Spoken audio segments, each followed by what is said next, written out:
ഞായറാഴ്ച നടന്ന രാമപുരം സഹകരണ ബാങ്ക് ഭരണസമിതി തെരഞ്ഞെടുപ്പിൽ UDF നേതൃത്വം നൽകിയ ജനാധിപത്യ മുന്നണി വിജയിച്ചെങ്കിലും തെരഞ്ഞെടുപ്പ് അട്ടിമറിക്കുന്നതിനായി ഇടതുപക്ഷം വ്യാപകമായി കള്ളവോട്ട് ചെയ്തുവെന്ന് UDF ആരോപിച്ചു.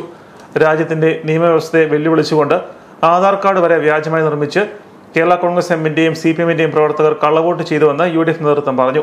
ജനാധിപത്യ മുന്നണി തെരഞ്ഞെടുപ്പിനെ ജനങ്ങളുടെ ഇടയിൽ വോട്ടുകൾ വാങ്ങി വിജയിച്ചപ്പോൾ ഭരണത്തിന്റെ പിൻബലത്തിൽ അധികാരത്തിന്റെ ആ ധാർഷ്ട്യത്തിൽ ഈ ബാങ്കിനെ എങ്ങനെയും പിടിച്ചെടുക്കുവാൻ വേണ്ടി ഭരണത്തിന്റെ പിൻബലത്തിൽ നടത്തിയ ശ്രമങ്ങളെ ജനാധിപത്യ വിശ്വാസികൾ സഹകാരികൾ തോൽപ്പിച്ചതാണ് രാമപുരത്തെ ഈ തെരഞ്ഞെടുപ്പിന്റെ പ്രത്യേകത. നമുക്കറിയാം, ഈ തെരഞ്ഞെടുപ്പ് ആരംഭിക്കുന്നതിന് മുമ്പ് തന്നെ ഇവിടെ നോമിനേഷൻ സമയത്ത് തന്നെ റിട്ടേണിംഗ് ഓഫീസറെ ഉപയോഗിച്ചുകൊണ്ട് ഈ ബാങ്കിനെ പിടിച്ചെടുക്കുവാനുള്ള ശ്രമങ്ങളായിരുന്നു.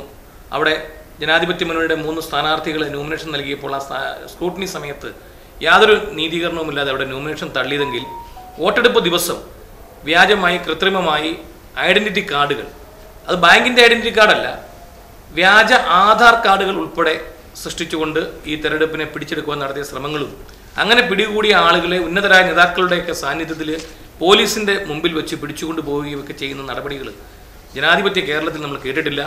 പണ്ടൊക്കെ പാർട്ടി ഗ്രാമങ്ങളിൽ നടന്നിട്ടുണ്ടെന്ന് പറയുന്ന കാര്യങ്ങൾ, അല്ലെങ്കിൽ നോർത്ത് ഇന്ത്യയിൽ നടന്നിട്ടുണ്ടെന്ന് പറയുന്ന കാര്യങ്ങളാണ് ഇപ്പോൾ ഇവിടെ ഈ മധ്യ കേരളത്തിൽ നമ്മുടെ ജനാധിപത്യത്തിൻ്റെ കോട്ടയായ നമ്മുടെ ഈ പ്രദേശത്തേക്കും കടന്നു വന്നിരിക്കുന്നത്. 263 കള്ളവോട്ടുകളാണ് ഇത്തരത്തിൽ ചെയ്തത്. ബാങ്കിന്റെ തിരിച്ചറിയൽ കാർഡും വ്യാജമായി നിർമ്മിച്ചു. ടോമിൻ ഡെന്നി ഇടക്കരയുടെ വ്യാജ ആധാർ കാർഡും തിരിച്ചറിയൽ കാർഡ് ഉപയോഗിച്ച് കള്ളവോട്ടിനെത്തിയ കേരള കോൺഗ്രസ് എം യുവജന വിഭാഗം നേതാവും കുറവലങ്ങാട് സ്വദേശിയുമായ ജോബിനെ UDF പ്രവർത്തകർ പിടികൂടി പോലീസിനും വരണാധികാരിക്കും മുൻപിൽ ഹാജരാക്കിയെങ്കിലും യാതൊരു നടപടിയും ഉണ്ടായില്ലെന്നും നേതാക്കൾ പറഞ്ഞു. ആവശ്യമെങ്കിൽ കോടതിയെ സമീപിക്കുമെന്നും നേതാക്കൾ പറഞ്ഞു. പ്രതിസന്ധികൾക്കിടയിലും UDF-ന് ലഭിച്ച വിജയം ജനാധിപത്യത്തിന്റെ വിജയമാണെന്നും നേതാക്കൾ ചൂണ്ടിക്കാട്ടി.